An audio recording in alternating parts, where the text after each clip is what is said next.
Olá pessoal, o nosso Conselheiro Acácio de hoje vai ser uma breve aula sobre a manipulação do imaginário social pela direita e pela esquerda. Não é? Eu venho falando há muito tempo sobre messianismo político e essa é uma temática que dentro do Brasil é raramente abordada. Entretanto, nós não temos como entender, fazendo um recorte no tempo, as grandes guerras mundiais, as duas grandes guerras mundiais do século XX, sem o mito do messianismo político. A grosso modo, o que é que está por trás do nazismo, do fascismo, do comunismo, do liberalismo, das ideias de república, né, do jacobinismo e do positivismo? Só para dar alguns exemplos. Messianismo político. Esse tema é um tema sério, muito sério. Eu trouxe essa obra aqui mais uma vez, eu já coloquei ela no Facebook várias vezes. Chama-se Testemunhas do Futuro, de Pierre Bourdieu. Filosofia e Messianismo. Olha a grossura da obra. Tá certo? Muito bem. Esta obra aqui, que é uma obra filosófica, de peso, ela fala sobre guerras de uma dimensão desconhecida. Não é? E traz como testemunho filosófico dessas guerras religiosas colocadas dentro do plano do discurso, colocadas dentro da política, colocadas dentro da filosofia. Não é? Traz exemplos de Hermann Cohen, Emmanuel Levinas, Ernest Bloch, Leo Strauss, Franz Rosenweig, Gerson Scholem, Walter Benjamin, Martin Buber, Hans Jonas. Todos são de origem alemã e são judeus. Então, o que eles têm em comum? Eles têm em comum a contribuição de introduzir na filosofia uma inédita dimensão messiânica. Veja que este assunto é estudado academicamente, de uma forma séria, no mundo inteiro, menos no Brasil. Menos no Brasil. O Brasil é uma tragédia em termos institucionais e culturais. Né? Os estudos que tem aqui ficam de canto de boca, restritos a um caudilismo folhetinesco, pegando Getúlio Vargas, ou um positivismo pentecostal. Nada com profundidade é feito aqui nesse aspecto. Como é feito, por exemplo, basta essa obra para nós entendermos a contribuição desses grandes homens, né, filósofos, judeus, no campo do messianismo político. Há inúmeros outros. Muito bem, eu quero trazer aqui para vocês uma outra obra de um brasileiro, não tem a profundidade, evidentemente, porque não é filósofo, né, mas é um historiador, que é do José Murilo de Carvalho, sobre o qual eu também já venho falando há algum tempo. Esta obra do José Murilo, A Formação das Almas, o Imaginário da República no Brasil, é uma obra fundamental. José Murilo é um grande estudioso de estratégia militar. Não é? Nós temos agora, eu já venho falando para vocês há algum tempo, que o retorno de um governo militar através de um golpe de Estado branco, que não vai poder nunca ser dito que foi um golpe de Estado. E, entretanto, o que está por trás desse retorno, emblematizado na figura do governo do senhor Jair Bolsonaro, entre outras coisas, é o mito do messianismo político. Agora, vamos entender como é que isso se encaixa, não é? Ao longo dessa história. Eu já falei para vocês, em outro Conselheiro Acácio, que o Brasil teve sempre a história da independência até hoje. Né? A história da independência, portanto, do Primeiro Império e Segundo Império, e sobretudo a história da República, no Brasil, não podem ser estudadas se a gente não perspectivar o messianismo político. Né? Cria uma lacuna. Agora é preciso saber inserir essa temática. Ora, Jair Bolsonaro foi trabalhado como um Messias. Esteve agora recentemente na ONU e o sujeito reconfirmou essa pactuação messiânica dele com sabe-se lá quem, não é? Porque um Messias é um ungido, é um escolhido por Deus. Então há muito que se diga sobre isso, mas eu quero me ater aqui a uma questão. A história republicana brasileira não pode ser lida sem o mito do messianismo político, portanto, sem a fabricação de uma ideologia. Vamos usar uma linguagem menos formal. Né? E especificamente, o advento da nova república fabricou em série presidentes messiânicos. O mundo inteiro tem políticos messiânicos.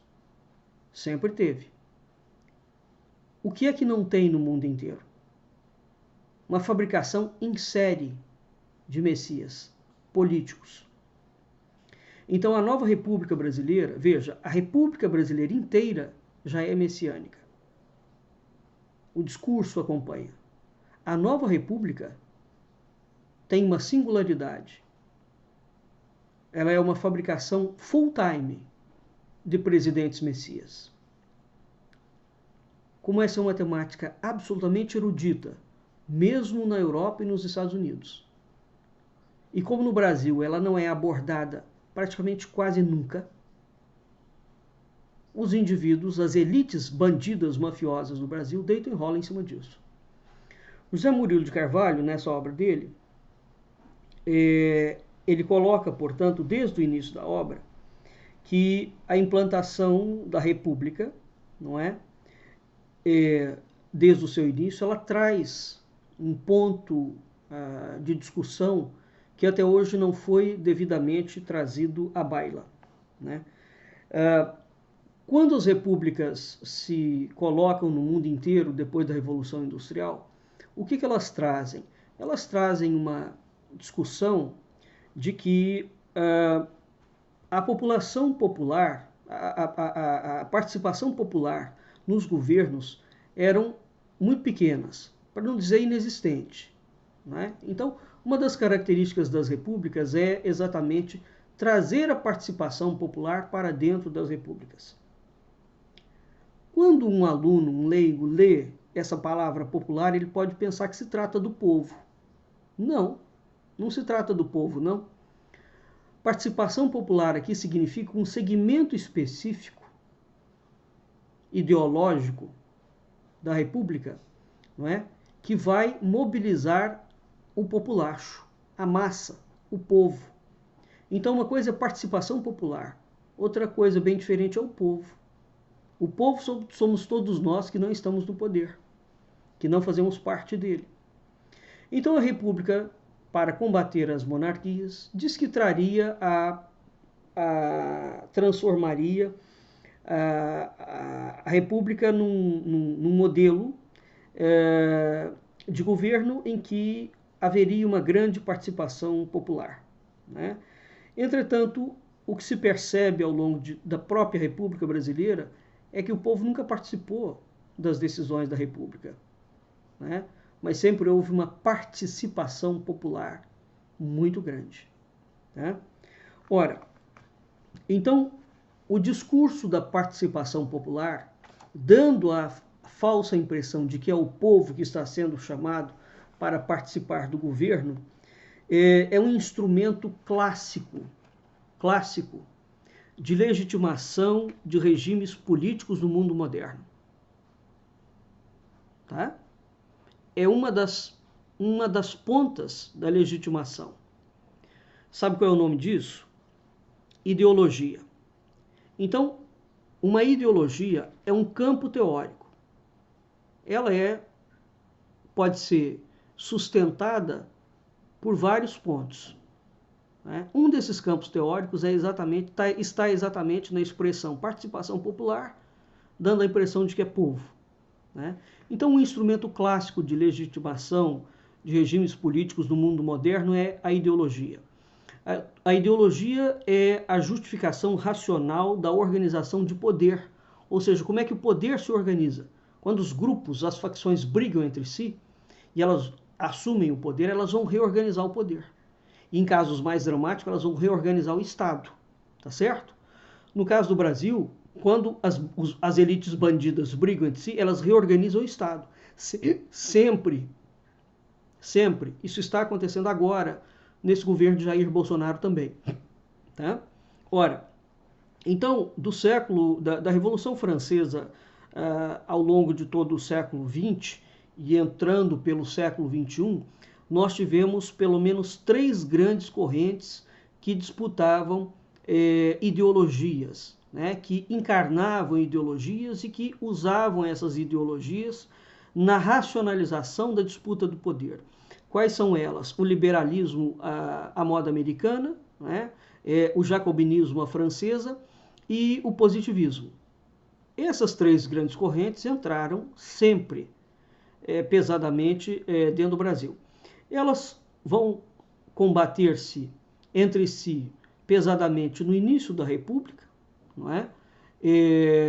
francesa e brasileira, e depois aquilo ali vai criando uma mistura mais ou menos pastosa, etc. Tal.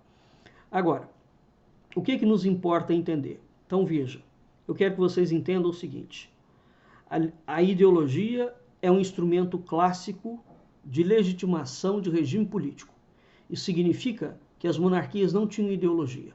A ideologia é uma construção teórica, conceitual, aplicada no modelo de organização política que surgiu depois da Revolução Francesa. Então não se pode falar em ideologia de monarquia. Tá? Esse é o primeiro ponto.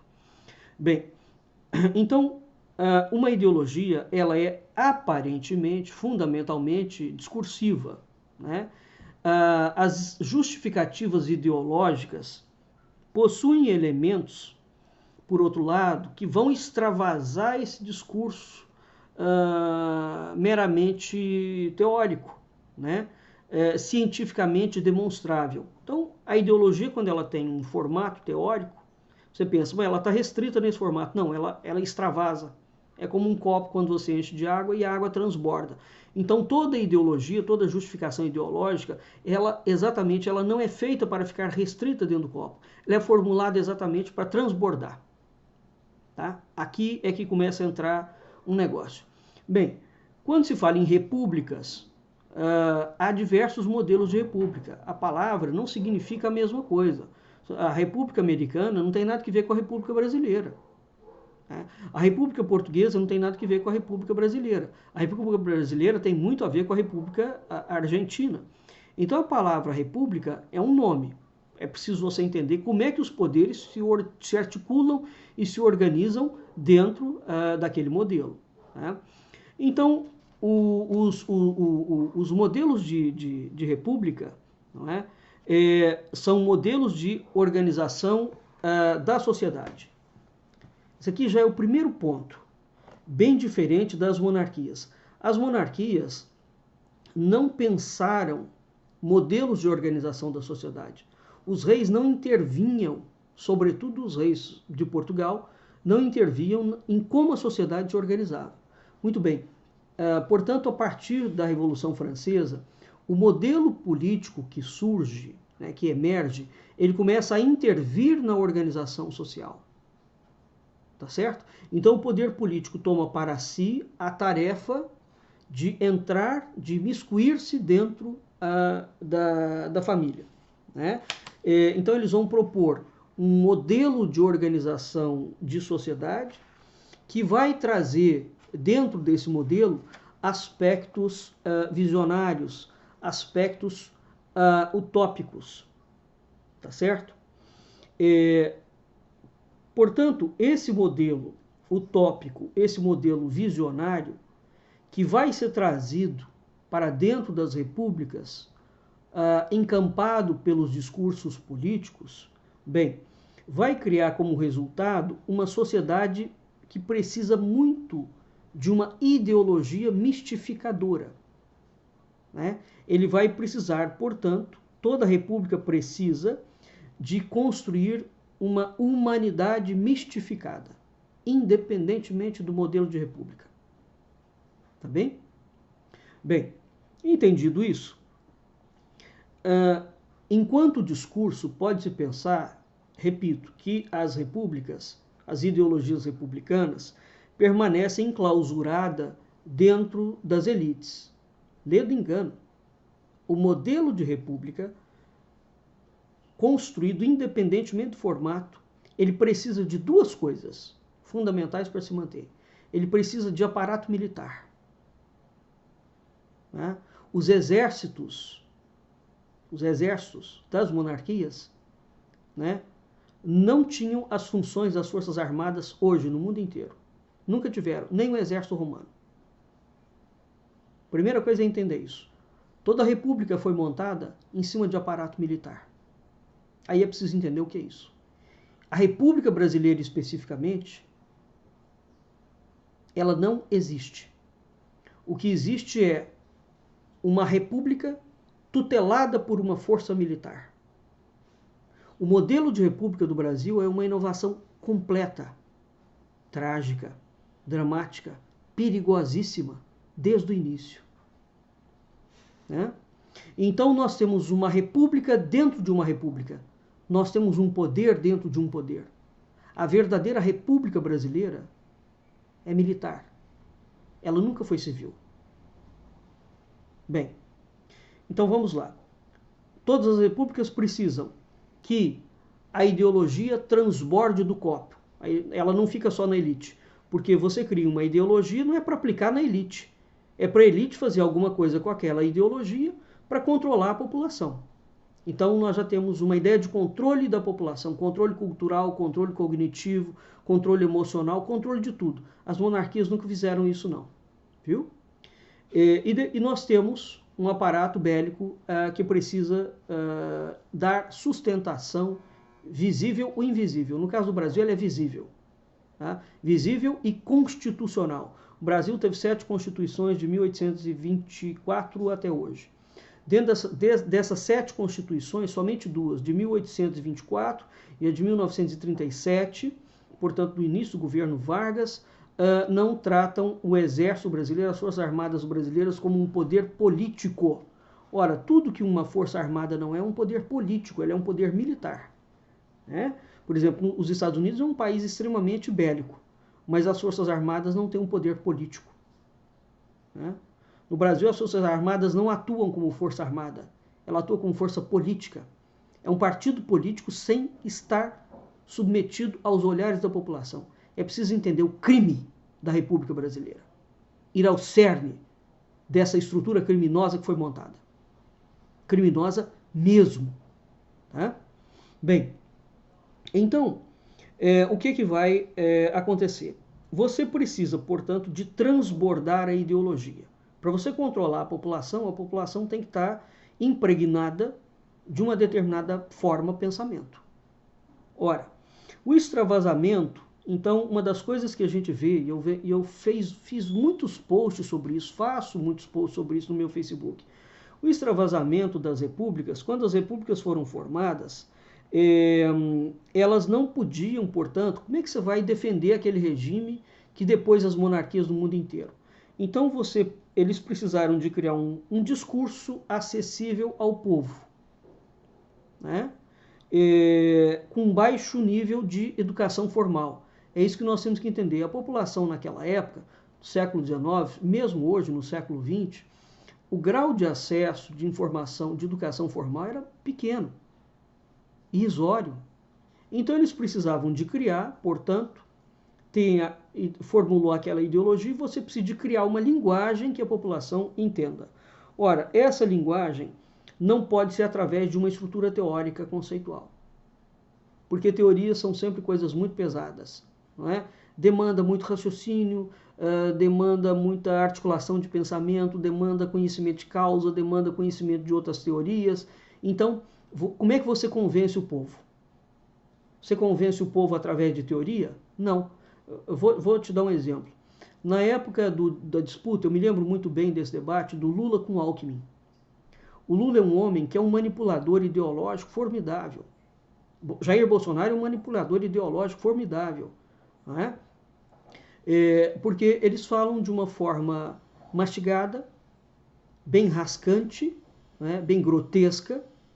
Aquilo chama a atenção popular. Então, quando você pega, por exemplo, um sujeito como Alckmin, que é um cara que pode até estar falando a verdade, mas ele tem uma forma de falar, que torna o discurso não deglutível e não inteligível. Então, a primeira coisa que nós temos que entender, quando a elite política vai tratar com a população, no que diz respeito à ideologia, é o seguinte: ela nunca fala nada para o povo entender. Tudo que é falado para o povo sentir. Então, o povo tem que sentir. Ele tem que ver o sentimento. Ele não pode pensar sobre. É proibido pensar sobre o assunto. E essas pessoas que sabem manipular ideologicamente com o sentimento da população são escolhidas a dedo dentro das repúblicas. Tá bem? Hitler, por exemplo, tinha uma voz horrível. Horrível. Entretanto, era um manipulador nato. Quando ele falava, aquele timbre, não é? É preciso entender o magnetismo que emanava daquilo ali. Ora, então veja, como é que a ideologia, como é que isso é feito? Você não faz a manipulação ideológica por meio de discurso teórico. Você faz a manipulação mediante sinais universais. Sinais universais são a leitura mais fácil. Então você usa imagens, alegorias, mitos, símbolos e ritos. Eu vou repetir. Nenhuma ideologia é transmitida ao povo através de teoria. Toda ideologia é transmitida ao povo mediante sinais universais. Mitos, símbolos, ritos, alegorias. Por isso o Lula é trabalhado como mito, Fernando Collor foi trabalhado como o salvador de Marajás, Tancredo Neves foi trabalhado como pai da nação, Dilma Rousseff foi trabalhado como Pachamama, Jair Bolsonaro é trabalhado como Messias. Né? Então veja, quando você vai aprofundar esse tipo de investigação, não é? Do que nós estamos falando? Nós estamos falando que o discurso ideológico é assentado porque por trás dele trava-se uma batalha de símbolos e de alegorias. Então, símbolos, alegorias, mitos, ritos são a parte fundamental, integrante das batalhas ideológicas travadas dentro da política. Portanto, quando o petismo fala alguma coisa e quando o bolsonarismo fala alguma coisa, eles estão falando a mesma coisa. Ambos são dois movimentos de calhordas, patifes e bandidos, tá certo? Que manipulam ideologicamente a população, e por trás deles o que tem? Uma batalha de símbolos e de alegorias. Ora, trava-se, portanto, uma batalha em torno da imagem de um novo regime que se quer implantar. O PT fez uma batalha enorme, implantou uma linguagem. Né? O bolsonarismo está fazendo a mesma batalha, é a mesma batalha, com um sinal aparentemente trocado. Né? Qual é o objetivo quando você traça batalhas de símbolos e alegorias? O objetivo é atingir o imaginário popular, para recriar esse imaginário dentro de uma nova fase da República, para legitimar um novo discurso de poder que será tocado por uma outra elite, uma outra facção da elite bandida que briga pelo poder. Né? Então, a batalha pelo imaginário popular republicano, né? A elaboração desse imaginário é simplesmente a legitimação, é isso que está aqui nesse livro, né, do Murilo. É simplesmente a legitimação de qualquer regime político. Se você não controlar o imaginário popular, você não ganha a batalha no campo político.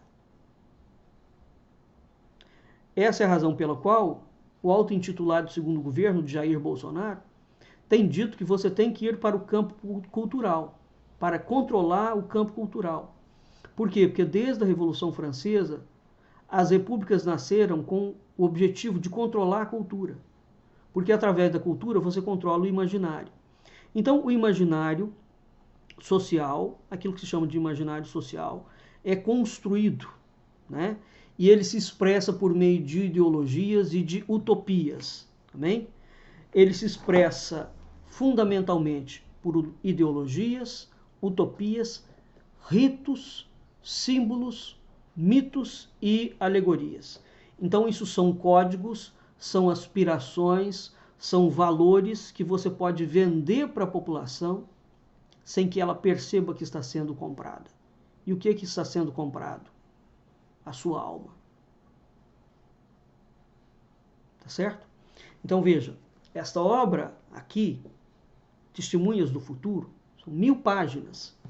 Eu já li isso tudo. Né? Esta obra fala exatamente disso. Quer dizer, como é que você trouxe o imaginário através da filosofia, como é que você construiu um imaginário social para legitimar, que foi legitimado, né? Que ajudou a legitimar teorias. Então não há como entender o nazismo, o fascismo, o comunismo, o liberalismo, o positivismo, o liberalismo do senhor Paulo Guedes, por exemplo. Né? Então, por trás desse discurso de direita e de esquerda, o que existe é uma balela profunda. Né? A manipulação do imaginário popular é muito importante para a salvaguarda e manutenção das repúblicas no mundo inteiro, e, sobretudo, quando você deseja fazer uma mudança no campo social, né, e no campo político, onde você vai redefinir as identidades coletivas, porque uma outra facção da elite que vai assumir o governo precisa daquela redefinição. Então esse é um aspecto fundamental. Essa obra do José Murilo de Carvalho vai falar sobre isso, e não é a única. Não é? Mas nessa aqui especificamente ele fala com muita clareza a respeito disso. E, portanto, a guerra que está havendo agora no Brasil não é uma guerra entre facções inimigas. É uma guerra de bandidos. Uma facção bandida controlada, agora assumiu outra facção igualmente bandida. Ambas são bandidas.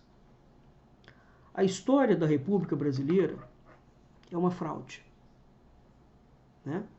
E por trás dessa fraude existe um conceito muito mais perigoso ainda, que é o conceito da chamada República Maçônica Universal. Bem, então fica muito difícil hoje em dia falar sobre qualquer coisa no Brasil, porque um lado grita Lula livre, o outro lado grita todo o poder a Bolsonaro. O campo da discussão já está completamente comprometido, porque ele já foi formatado dentro da ideologia da direita ou da esquerda. Ambas são igualmente perversas. Tá certo?